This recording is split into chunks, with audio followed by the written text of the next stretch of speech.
Dice el presidente de la Junta Central Electoral en unas declaraciones que publica el Listín Diario, tanto en su portada como en su contraportada, que tiene que callar y pedir perdón, pero que no renunciará.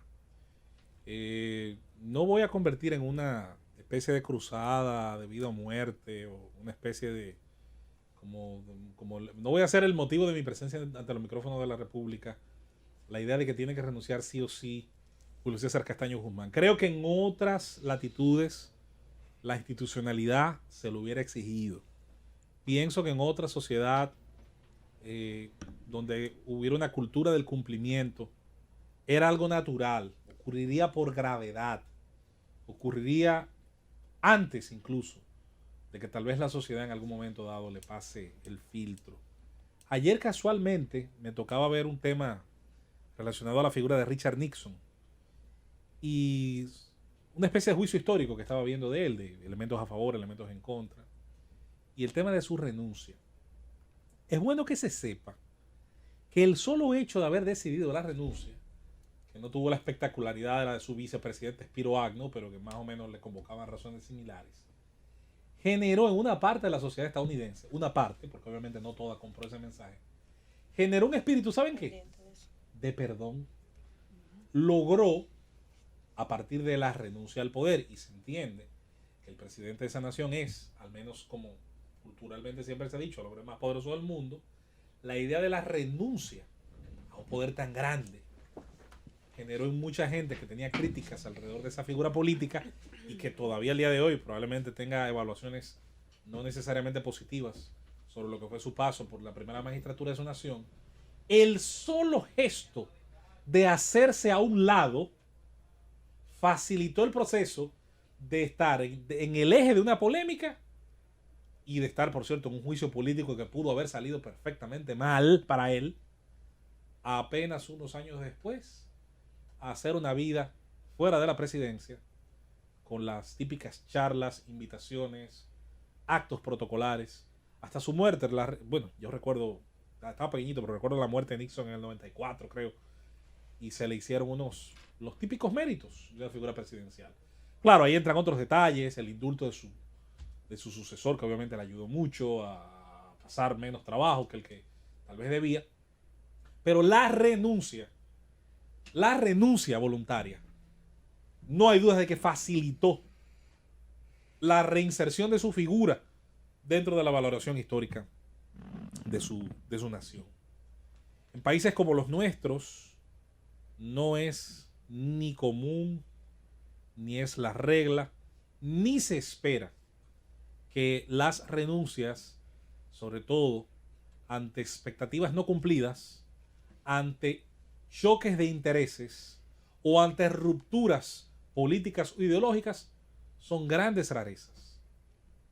El gobierno de Hipólito Mejía, que todo el mundo sabe los bemoles que atravesó en materia económica, política, institucional, las finanzas dominicanas, cómo eso afectó la vida de mucha gente. Pocas figuras al término de ese gobierno pasaban un examen de aceptación en la sociedad dominicana. A algunas les tomó más de una década volver a recuperar un sitial de respeto y algunos nunca lo recuperaron, de hecho. Sin embargo, algunas de las figuras que lograron mantener su cabeza en alto, su rostro eminentemente con la dignidad del que cumplió, curiosamente fueron dos funcionarios suyos que renunciaron, ambos por situaciones donde la sociedad entendió que sus renuncias estaban llenas de dignidad. Hablo del entonces canciller de la República Dominicana, don Hugo Tolentino Dipp, quien por razones marcadamente ideológicas no estaba de acuerdo con que la República Dominicana fuera del pelotón de países pequeños, sobre todo centroamericanos, que decidía apoyar la aventura militarista del presidente George W. Bush en Irak y mandar un contingente de hasta 150 soldados en un momento dado, y que tuvo varias sustituciones, fueron creo que más de 300 en total, a participar dentro de una fuerza de tarea a ese país árabe. A don Hugo Tolentino Dipp, incluso el cuento que me hacen es que le toma de sorpresa, estando él en el exterior, la decisión que toma el presidente de la República. Y insisto, lleno de dignidad, se podrá estar de acuerdo o no con esa postura o con otras de don Hugo Tolentino Dip, que falleció, por cierto, me parece que el año pasado, ¿no? A finales del año pasado. Su renuncia no hizo sino convocar el respeto, precisamente, de una gran parte de la sociedad dominicana. Por razones distintas, pero también en medio de una observación de la sociedad que le permitió sacar buena nota, notas altas. Fue el caso de Virgilio Bello Rosa, quien también puso su puesto a disposición de su jefe político y ejecutivo. No a disposición, renunció. Y decidió salir. Y su salida, si bien después de ahí no ha hecho una carrera política que tenga tal vez grandes momentos, pero salió por la puerta pero grande. salió por la puerta grande. Dijo que él no era muñeco de ningún presidente. De eso se trata. Virgilio De eso Bello se Rosa trata. era procurador. Sí. Y las renuncias no son las únicas, hay otras tantas más. Se recuerda la renuncia en el, me parece, año y medio de la presidencia del presidente Medina del grupo de la familia Castillo, dada la ruptura, las diferentes visiones en muchos aspectos. Pelegrín Castillo había dejado su curul en la Cámara de Diputados para convertirse en el primer ministro de Energía y Minas. Esa curul luego era ocupada por Vinicio Castillo Semán, el propio patriarca de esa familia, creo que seguía siendo, me parece, no estoy seguro, asesor del presidente. En la comisión de ética estaba. Estaba la comisión de ética. Sí. Y sin embargo se dio una renuncia. Donde está el amigo de Yulisa ahora. ¿Cuál es ese? ¿Cuál? De los tantos amigos de Yulisa tiene. O Cadé. Cadé, Lidio. Lidio Cadé. Ay, Dios. Con su pelada a la moda. Ay, Dios. Las- Pero Lidio va No, a y en salir ese de caso, ahí. las renuncias en el caso Mira, de los Lidio va a Vinchos, salir de ahí como sin ton ni son, porque esa comisión, ¿qué ha dicho la comisión de la carta que le mandó Gonzalo? está en Este gobierno le ha proceso. hecho- Está en proceso. Gonzalo le mandó una carta para que lo investigaran, Está en recuerden. proceso, está en proceso. Esta administración Del- acabó del- con dos mitos del uso de PLD, los que recursos son del Lidio y Estado. Ventura Pero Camilo. iba a referir que en el caso de la renuncia de los Vinchos no fue una renuncia de la familia Castillo, sino de todos los funcionarios Miembros de la Fuerza Nacional Progresista, Progresista. que estaban en el Por gobierno. Eso cierto- incluía al que había sido director de Minas. Por Estaba el cierto. director de migración, Sí. que era director de migración en ese momento, estaba el director también de fronteras y los que tú Otra Y el- mencionas. no, y renuncia- el Ministerio de Minas. Sí. Por Otra cierto, renuncia que fue muy bien valorada. Por en su cierto, momento. una posición que tuvo que ser como una maldad. Sí, porque lo porque de sacaron qué de la hablan, Cámara. no, pero de qué hablan los vinchos. Sí. Los vinchos hablan de haitianismo y de frontera. Sí. ¿Y, estaba- ¿Y qué institución le dieron? La estaba- Dirección General estaba de en la Migración. Dirección General de Migración. ¿Y qué se resolvió mientras ellos eran No, los jefes no de la creo que se Dirección resolviera General de ningún Migración? problema porque también hace falta más voluntad para Gracias, eso. no más preguntas.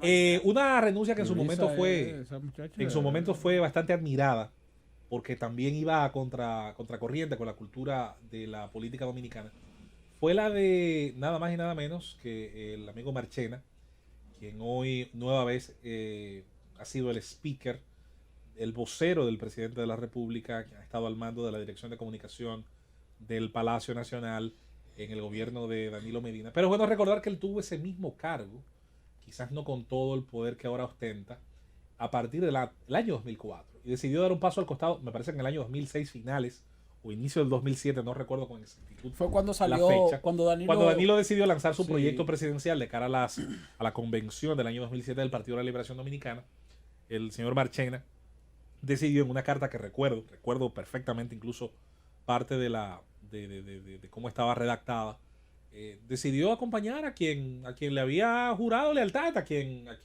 con quien había generado compromisos personales, profesionales y políticos, y decidía dar un paso al costado. De hecho, eso no fue ganancioso en primera instancia, porque ese proyecto no pudo en el 2007 obtener lo que quería, que era la candidatura presidencial, y tuvo que esperar casi 5 años más para sacar vamos a decir, lograr proyectar el éxito de la figura del hoy presidente Medina.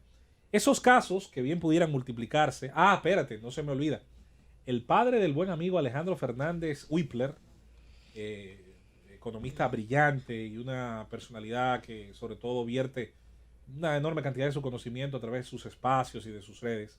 Su padre, que no recuerdo su nombre, tú lo recordarás mejor que yo, Esteban, fue gobernador del Banco Central, Sí, y colocó una carta de renuncia bastante responsable también ante el presidente Antonio Guzmán Fernández, dadas las inconsistencias que se tenían en la política económica, donde los técnicos marcaban una senda, señalaban un camino, pero entonces los no técnicos, que muchas veces tienen una inferencia exagerada en los gobiernos, que son los pragmáticos, ¿no? los que dominan la parte política y los que a lo mejor alentaron la parte económica de la candidatura, a veces terminan afectando el trabajo de los técnicos. Y ese señor, en una postura sumamente digna, decidió también dar un paso al costado. Mantener incluso la amistad con quien había sido su jefe y con quien siempre había sido tal vez un compañero de vida, y decir, mira, para que salvaguardar lo que sí importa, yo mejor dejo de ser funcionario, porque tampoco voy a ser un muñeco de trapo. Es una pena que casos como los anteriormente citados, y sé que posiblemente me faltaron unos cuantos más, sé que me faltaron casos muy importantes, sé que los hubo en el gobierno del triunvirato, gente que cuando vio la sangre que se comenzaba a derramar en medio de ese gobierno criminal, que por cierto se habla muy poco de los hechos de sangre cometidos durante ese gobierno, el primero y el segundo, gente que decidió también renunciar, gente que a lo mejor pensaba que tumbando a Bosch iba a comenzar un episodio gratificante en materia política. El que tenía un poquito de vergüenza, algún CC, terminó renunciando. Llegó a ocurrir. De hecho, de los 3 miembros, 2 de ellos terminaron renunciando ante las atrocidades que se estaban cometiendo en su nombre. Lo mismo en el Consejo de Gobierno, presidido por el señor Bonelli. Siempre hubo renuncias, las ha habido. Pero qué pena que no se ha creado una cultura donde se pueda decir que ante la presión de una sociedad y ante los resultados, sobre todo cuando los mismos son divergentes de las expectativas, son los mismos individuos que están al frente de esas instituciones los que deciden dar un paso al costado. Países como el nuestro, y con esto concluyo, le tienen demasiado miedo al fracaso. No han comprendido, y eso lo ha demostrado el mundo, que usted puede en un momento dado quizás salir con el peso de una situación negativa y luego más adelante demostrar que usted tenía valía, que las cosas, si ocurrieron mal, no fueron por su culpa, y levantarse como el ave fénix y demostrar que podía valer por sí mismo. Está más que demostrado en muchísimos temas de la política. Yo no soy un gran admirador del actual jefe de gobierno de España, Pedro Sánchez, pero Pedro Sánchez en su momento fue derrotado en su partido, tuvo que abandonar su curul como parlamentario y tuvo que ir a la calle y volver desde cero a liderar un proyecto político que le volvió a llevar al gobierno de su nación. ¿Qué miedo se le tiene aquí a dar una lección a veces de dignidad? Demostrando que usted no tiene necesariamente que estar asido, aferrado con un tornillo y un punto de soldadura en cobre, en cualquier aleación, a un puesto, a una silla. A veces se manda un tremendo mensaje dando un paso al costado. Es más, se genera una presión positiva en las personas que le van a sustituir, porque estarán obligadas a hacerlo mejor y estarán obligadas a elevar el nivel de los resultados, y probablemente lo que usted haya hecho, que haya sido positivo, termine siendo resaltado por las personas que le sustituyen. El valor de la renuncia, sobre todo cuando se le sirve a la patria, al Estado, yo creo que en países como los nuestros echamos un poquito en falta el valor que tiene también, porque a veces, como decía George Washington, la retirada a tiempo, la retirada estratégica, es tan importante como una victoria en el campo de batalla.